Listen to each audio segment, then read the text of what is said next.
Speaker గారికి, deputy speaker గారికి, గౌరవ ముఖ్యమంత్రి గారికి, మంత్రులకు, గౌరవ మంత్రులకు, సభ్యులకు, అధికారులందరూ కూడా నమస్కారం.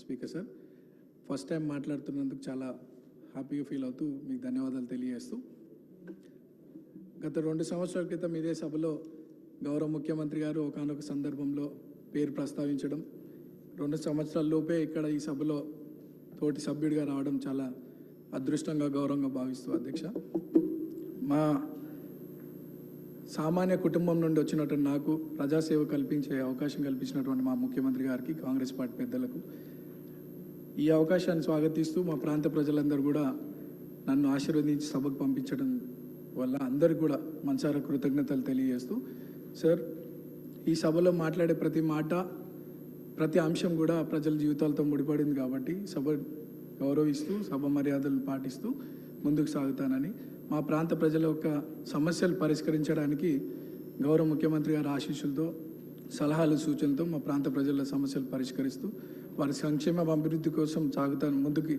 అదే నా లక్ష్యంగా పెట్టుకొని ముందుకు సాగుతానని. అట్లానే మా ప్రాంతంలో కృష్ణానగర్ అనే ఒక ఏరియా ఉంది సార్, దాదాపు 30-40 సంవత్సరాల నుండి అక్కడ వర్షాకాలంలో చాలా వర్షం వల్ల చాలా ఇబ్బందులకు గురవుతున్నారు ప్రజలు. మా మంత్రులు, అధికారుల దృష్టికి తీసుకెళ్ళినారు, అది పని కొద్దిగా ఆలస్యం అవుతుంది, తొందరగా పూర్తి చేయాలని ఒకటి సభ ద్వారా కోరుకుంటున్నాను. అట్లానే హైటెన్షన్ లైన్స్ మా ప్రాంతంలో ఉండడం వల్ల పదుల సంఖ్యలో ప్రజలు చనిపోయినటువంటి విషయం పూర్వంలో, అది కూడా అధికారుల దృష్టికి తీసుకెళ్ళినారు.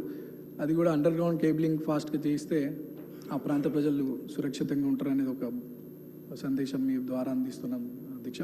అండ్ చాలామంది పిల్లలు కూడా అక్కడ చదువుకొని 10th తర్వాత ఫైనాన్షియల్ ప్రాబ్లం వల్ల చదువుకోలేని పరిస్థితి. సో అక్కడ ఒక ఇంటర్మీడియట్ అండ్ డిగ్రీ కాలేజ్ కూడా వస్తే బాగుంటుందని ఒక అభిప్రాయం తెలియజేస్తూ నాకు ఈ అవకాశం ఇచ్చినటువంటి మీకు థ్యాంక్స్. సభ్యులు చెప్పిన అంశాలని నోట్ చేసుకోవడం జరిగింది అధ్యక్ష. శ్రీ కేఆర్ నాగరాజు గారు. ధన్యవాదాలు అధ్యక్ష.